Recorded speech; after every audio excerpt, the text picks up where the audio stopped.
അഭിമാന നേട്ടങ്ങൾ അടയാളപ്പെടുത്തി ഒമാൻ 54ാമത് ദേശീയ ദിനം ആഘോഷിച്ചു.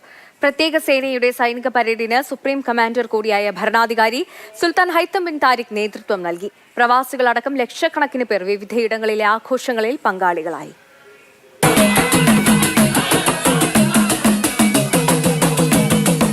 നാടും നഗരവും നിറഞ്ഞ് അഭിമാനകരമായ ദേശീയ ദിനാഘോഷം. ഭരണാധികാരിയും ഉന്നത ഉദ്യോഗസ്ഥരും സ്വദേശികളുമെല്ലാം നിറഞ്ഞ മനസ്സോടെ ആഘോഷങ്ങളിൽ അണിനിരന്നു.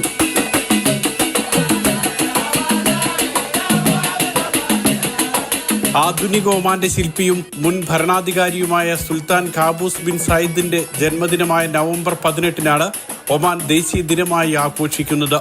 രാജ്യത്തെ സർക്കാർ സ്ഥാപനങ്ങൾ, സ്വകാര്യ സ്ഥാപനങ്ങൾ, വിദ്യാലയങ്ങൾ, വ്യാപാര കേന്ദ്രങ്ങൾ തുടങ്ങിയവയെല്ലാം ആഘോഷങ്ങളിൽ പങ്കാളികളായി.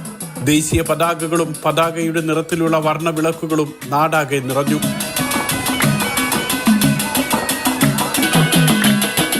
അൽസമൌദ് ക്യാമ്പിൽ നടന്ന സൈനിക പരേഡിന് സുപ്രീം കമാൻഡർ സുൽത്താൻ ഹൈതം ബിൻ താരിഖ് നേതൃത്വം നൽകി. കര, നാവിക, വ്യോമസേനകൾ, റോയൽ ഗാർഡ്, സുൽത്താന്റെ പ്രത്യേക സേന, പോലീസ്, സംയുക്ത സൈനിക മ്യൂസിക്കൽ ബാൻഡ് തുടങ്ങിയവയെല്ലാം പരേഡിൽ പങ്കാളികളായി. രാജ്യത്തിന്റെ വിവിധ ഭാഗങ്ങളിൽ കരിമരുന്ന് പ്രയോഗവും വെടിക്കെട്ടും അരങ്ങേറി. നവംബർ 21-ന് കസബിലെ ദബ്ദബയിലും രാത്രി 8 മണിക്ക് കരിമരുന്ന് പ്രയോഗമുണ്ടാകും. ആഘോഷങ്ങളിൽ പ്രവാസികളും സ്വകാര്യ സ്ഥാപനങ്ങളും പങ്കെടുത്തു. ദേശീയ ദിനം ആഘോഷിക്കുന്ന വേളയിൽ സുൽത്താൻ ഹൈതം ബിൻ താരിഖിനും രാജ്യത്തിനും ലോകരാജ്യങ്ങൾ ആശംസകൾ നേർന്നു.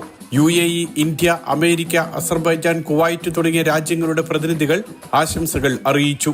Mathrubhumi news, Muscat.